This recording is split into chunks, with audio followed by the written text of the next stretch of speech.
রাধে রাধে বন্ধুরা, বাঙালি হিন্দু সমাজে মা বিপত্তারিণী পুজো অত্যন্ত নিষ্ঠা ও ভক্তি সহকারে পালিত হয়। বিপদ থেকে মুক্তি পেতে এবং পরিবারের মঙ্গল কামনায় মহিলারা এই ব্রত পালন করে থাকেন। প্রতি বছর আষাঢ় মাসে রথযাত্রা থেকে উল্টো রথের মধ্যে যে শনিবার ও মঙ্গলবার আসে, সেই দিনগুলিতেই মা বিপত্তারিণী বিশেষ পুজো অনুষ্ঠিত হয়।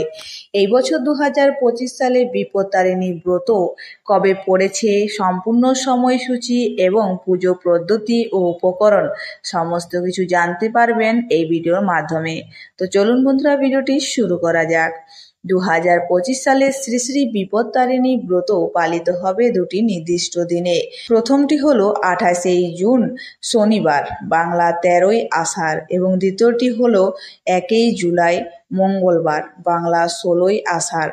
ব্রতচারীরা এই দুটি দিনের মধ্যে যে কোনো একটি বা উভয় দিনেই পুজো ও উপবাস পালন করতে পারেন। দেবী দুর্গার 108 অবতারের অন্যতম রূপ হলেন মা বিপত্তারিণী, যিনি সংকট নাশিনী নামেও পরিচিত।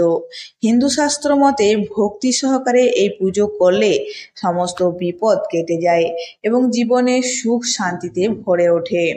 বিশ্বাস করা হয় মা বিপত্তারিণী ভক্তদের সমস্ত অমঙ্গল দূর করেন এবং পরিবারকে রক্ষা করেন। বিশেষ করে বাড়ির মহিলারা সন্তান ও পরিবারের সদস্যদের সুস্থতা ও মঙ্গল কামনায় এই ব্রত পালন করেন। পুজো পদ্ধতি ও উপকরণ। বিপত্তারিণী পুজো পালনের কিছু বিশেষ নিয়ম ও উপকরণ ব্যবহার করা হয়।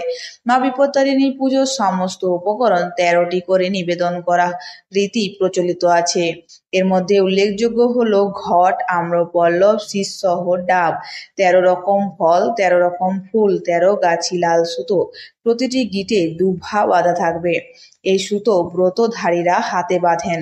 13টি পান ও 13টি সুপারি। লুচি বা ফলাহার।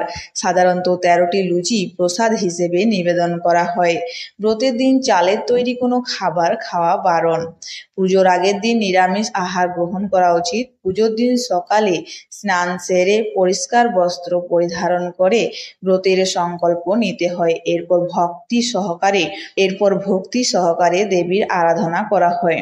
পুজোর সময় ওং নমো সর্বমঙ্গলে শিবে সর্বাদি সাধিকে শরণ্যে ত্র্যম্বকে গৌরী নারায়ণী নমস্তুতে এই মন্ত্র জপ করতে হয়। পুজোর জন্য নির্দিষ্ট কোনো বিশেষ মুহূর্ত উল্লেখ না থাকলেও সাধারণত দিনের বেলায় বা প্রদোষকালে অর্থাৎ সূর্যাস্তের আগে এই পুজো সম্পন্ন করা হয়। ব্রতধারীরা সূর্যোদয়ের পূর্বে স্নান সেরে দিনভর উপবাস রেখে সন্ধ্যায় বা শুভক্ষণে মায়ের পুজো করেন। এই বিশেষ ব্রত পালনের মাধ্যমে মা বিপত্তারিণী আশীর্বাদে সকলের জীবন থেকে বিপদ দূর হোক, এটাই সকলের কামনা।